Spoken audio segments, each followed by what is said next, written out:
For me, there's nothing quite as satisfying as using a dipping pen with your watercolor paints. You can see just going over the pencil outline that I've already done just to give me the structure, the bones of this painting. And it can be quite tricky sometimes because the nib of the pen, it can be quite scratchy on this surface of paper, which is a rough Fabriano artistical paper. So the dipping pen is probably better on a smooth hot press paper, but I do like to use it and I just thought I'd go ahead anyway. So I'm using my usual paintbrushes. You can see using a sort of medium mop brush, a squirrel mop, and then just getting the first wash down using various different colours. These are the Schminke Horadam paints. So I do like the way they granulate. A lot of the paints do tend to have that quality about them. As you paint, they seem to granulate quite a bit, which I really do enjoy, and that's why I decided to use the Schminke paints for this one. So you can see using just the fineliner now just to get some finer details. Sometimes it is difficult with the nib. You get these, especially if you use the pen flicking up, if the pen's sort of facing down, if you know what I mean, you can get this, you can get the ink sort of splashing everywhere. It can flick, so you just got to be careful.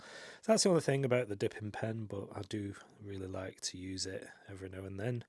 I do enjoy that, and the ink lasts forever. So I think I've got a few little pots of ink, and they might not be big necessarily. It might be a 20 ml bottle, but you certainly do get a lot of. You can use it quite a lot before you use all your ink. And then just this scene, there's I don't know whether they boarded up windows or something in this. It's like a shed. I don't know whether they used to keep cattle in there or whether they still do, something like that. But it's quite a nice scene, and I did include it in my last video. It was the sun was setting, and you had the nice warm sort of light coming from the left hand side. So if you've seen my last video, you'll know which where I got this reference from.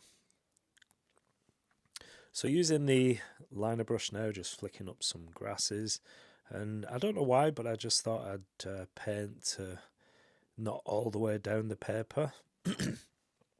Just thought I'd give it a bit of interest and do something quite different. And let me know what you think in the comment section. I really do appreciate that. I do get some really nice comments, and I love to read your comments when you leave, and if you give me a thumbs up as well, I really do appreciate that.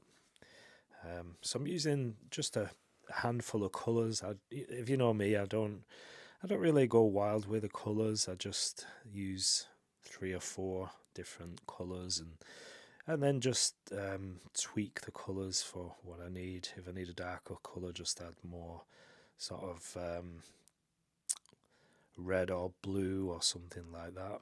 But I'm using sap green, quite a lot of sap green for the grass, using a bit of raw sienna, yellow ochre, those sort of colours, and a cerulean blue, pyro red. And that's pretty much the base of all the colours that I tend to use, and especially in this one as well. So I just wanted to get some of those branches down. Can take a bit longer using the pen, so for the thicker branches I'm using this liner brush. It's a number 2 brush. Really handy to have if you don't have any liner brushes, or rigger, known as rigger brushes as well. So it's a really nice, especially for grasses and trees, things like that. Now I'm going back with the pen, and this is, I think it's a size, just looking, 0.4. So I usually only use 0.2, 0.3, 0.4. Probably the biggest I tend to use is a 0.5, but I do have a full range of different sizes, so it's always handy to have. And also I've got a few sepia pens as well, sepia colour, so that's quite handy as well, especially for trees, branches, things like that. Just gives you a different, a warmer colour, and it's always nice to use, like I said, in watercolour. I do have quite a few blooms. You can see as the colours sort of spread unwanted areas. I was quite busy yesterday as I was painting this, getting called. My son was sorting out his telly and I had to sort of tune it in and all this sort of stuff. So I had to keep leaving my painting, and that's where all these sort of things happened while I left the painting.